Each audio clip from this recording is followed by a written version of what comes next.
Praise the Lord. கர்த்தருடைய நாமம் மகிமைப்படுவதாக. கிறிஸ்தவ இறையியலை குறித்து நாம் இன்றைக்கு கற்றுக்கொள்ளப் போகிறோம். பிதா, குமாரன், பரிசுத்தாவி என்பது என்ன, அதற்கான விளக்கங்கள், வேதாகமம் அதை குறித்து என்ன சொல்லுகிறது என்கிறதை நாம் பார்க்க போகிறோம். பிதா, குமாரன், பரிசுத்தாவி என்பது ஒரே கடவுளின் 3 ஆளுமை தன்மைகளை குறிக்கிறது. இதை தமிழ்ல திருத்துவம் என்று சொல்லுகிறோம், அதாவது டெர்னிட்டி என்று சொல்லுகிறோம். இதனுடைய அர்த்தங்கள் என்ன என்பதை நாம் புரிந்து வைத்துக் கொள்வது நம்முடைய கிறிஸ்தவ வாழ்க்கைக்கு ரொம்ப முக்கியமான ஒரு விஷயம். அது பிதா என்பவர் ஆதியிலே வானத்தையும் பூமியையும் படைக்கும் போது வார்த்தையை பயன்படுத்தினார். அந்த வார்த்தையை தான் புதிய ஏற்பாட்டில் இயேசு கிறிஸ்துவாக இந்த பூமிக்கு அவர் வந்தார். யோவான்ல தான் அருமையா சொல்லப்பட்டிருக்கிறது, ஆதியிலே வார்த்தை இருந்தது, அந்த வார்த்தை தேவனிடத்தில் இருந்தது அப்படின்னு. அப்ப நாம் ஒன்றை புரிந்து கொள்ள வேண்டும். பிதாவாகிய தேவனுக்குள் இருந்த வார்த்தை, அதை அவர் வாய் வழியாக சொன்ன அந்த வேர்டு தான் சூரியனாக, சந்திரனாக, மரம், செடி, கொடிகளாக இந்த உலகத்திலே உருவாக்கியது, தோற்றுவிக்கப்பட்டது, படைக்கப்பட்டது. அந்த வார்த்தை தான் பிற்காலங்களில் ஆதாம் ஏவாள் பாவம் செய்து தேவனை விட்டு பிரிந்த போது அந்த வார்த்தை தான் மாம்சமாகி இந்த பூமிக்கு வந்தது. எப்படி வார்த்தை சூரியனை உண்டாக்கினது, வார்த்தை நிலாவை உண்டாக்கினது, வார்த்தை மிருகங்களை உண்டாக்கினது, வார்த்தை மரம், செடி, மீன்கள், பறவைகளை உண்டாக்கினது, அதே போலதான் வார்த்தையாக இந்த பூமிக்கு இயேசுவாக இந்த உலகத்துக்கு வந்தார். அந்த வார்த்தை இந்த உலகத்துல அநேக காரியங்களை மனுகுலத்துக்கு சொல்லி கொடுத்து, பாவத்துக்காக மரித்து, அவர் மரித்து அடக்கம் பண்ணப்பட்டு உயிர் தெழுந்து பரலோகத்துக்கு போகும் முன்பாக தேற்றரவாளனை நான் அனுப்புவேன் என்று சொன்னார். இவர் யார்? இவர் ஒரு தனி நபர் கிடையாது. பிதாவாகிய தேவனுக்குள் வார்த்தை இருந்தது போல பிதாவாகிய தேவனுக்குள் இருந்த அந்த ஆவி, ஸ்பிரிட், அதுதான் இன்றைக்கு நம்மை வழி நடத்துகிறது.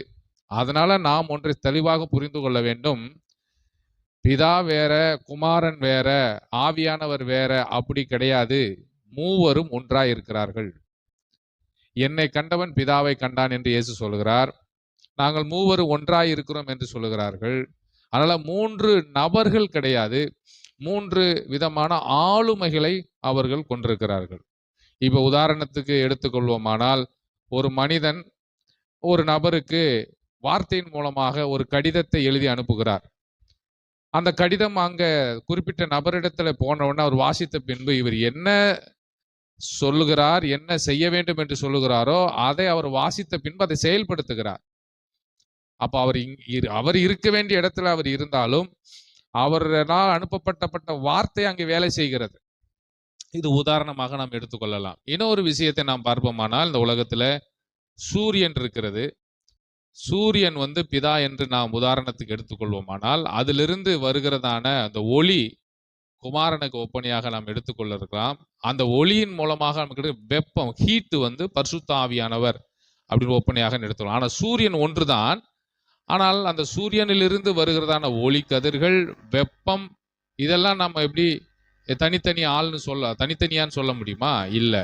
சூரியனிலிருந்து வெளிப்படுகிற காரியங்கள் தான். அதை போலதான் வேதாகமம் முழுமைக்கு நீங்கள் வாசித்தால் பிதாவாகிய தேவனுக்குள் இருந்த இந்த 3ம் வெவ்வேறு காலகட்டங்களிலே ஒரு ஆளுமை தன்மையோடு செயல்பட்டது.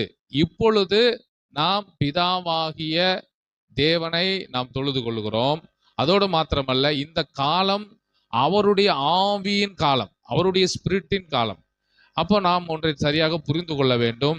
பிதாவாகிய தேவனுக்குள் இருந்த வார்த்தை தான் இந்த உலகத்துல மாம்சமாக வந்தது. அவர்தான் இயேசு கிறிஸ்து. அதே பிதாவாகிய தேவனுக்குள் இருந்த அந்த ஆவிதான் இப்போ நமக்குள் ஊற்றப்பட்டிருக்கிறது.